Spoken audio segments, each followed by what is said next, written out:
레오나르도 다빈치의 최후의 만찬은 회화 작품 중 둘째가라면 서러울 정도로 유명한 작품이죠. 예수님이 그 제자 중 한 명이 배신할 것이라고 폭탄 선언을 하는 순간 충격에 휩싸인 12제자의 모습을 생생하게 포착했는데요. 이 그림에서 3개의 창문은 삼위일체를 나타내고 3명씩 4무리를 이룬 12제자는 기독교의 4복음서와 예루살렘의 12문을 상징하는 것이라고 해석됩니다.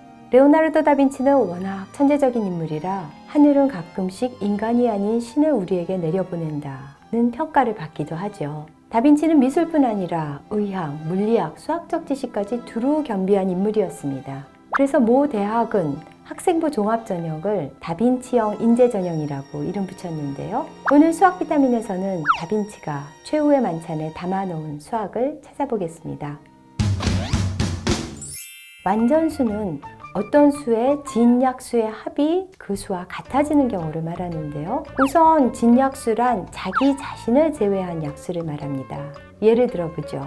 6의 진약수는 1, 2, 3 이걸 더하면 6, 자기 자신이 되죠. 그런 수를 완전수, perfect number라고 합니다. 기독교에서는 하나님이 6일 동안 우주 만물을 창조하셨다는 사실과 6이 완전수라는 점을 연결짓기도 하죠.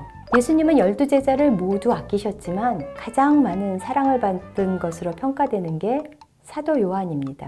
그래서 최후의 만찬에서 사도 요한을 완전수인 6번째 자리에 배치한 것이 아니냐는 해석이 나오는 거죠.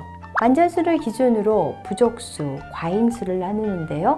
8의 경우 진약수 1, 2, 4를 더하면 8보다 작아지죠. 그런 수를 부족수. 또 12의 경우 진약수 1, 2, 3, 4, 6을 모두 더하면 12보다 커지기 때문에 과잉수라 합니다.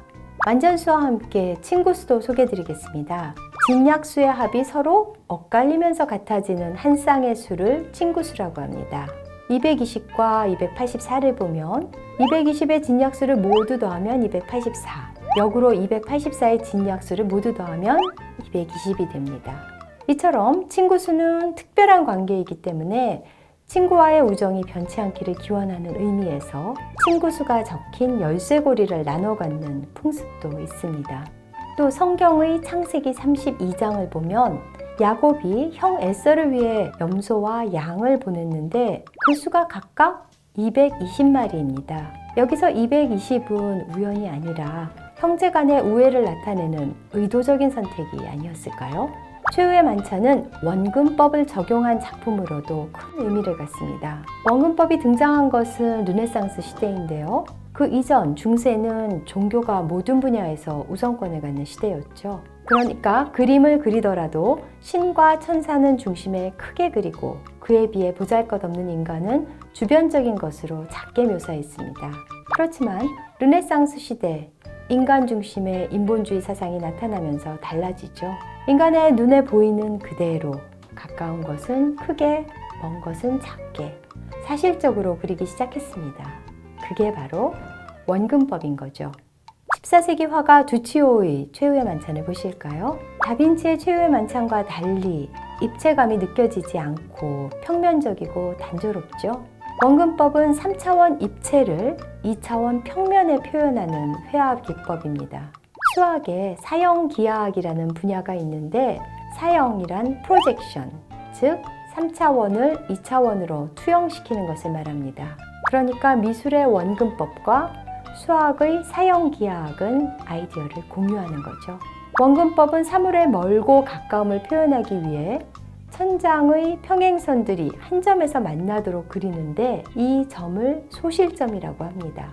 최후의 만찬의 경우는 예수님 이마 부근이 소실점이죠. 이런 소실점을 사형기하학에서는 무한 원점이라고 합니다. 르네 마그리트의 작품 유클리드의 산책을 보시죠. 언뜻 보면 그림 중앙에 뾰족한 탑이 2개인 것처럼 보이죠? 근데 오른쪽 부분을 잘 보면 탑이 아니라 길이고 두 사람이 걸어가고 있어요. 아마도 유클리드와 마그리트가 산책을 하는 게 아닌가 싶은데요. 유클리드는 그리스의 수학자로 평행한 두 직선은 아무리 연장해도 만나지 않는다고 정의를 내렸습니다. 그렇지만 마그리트는 원근법에 따라 평행한 두 길이 원뿔처럼 한 점에서 만나는 것으로 표현했습니다.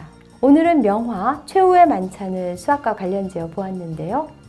미술과 수학이 평행선이 아니라 만날 수 있다는 사실 확인하셨죠? 다음에도 기대해 주세요. Coming soon!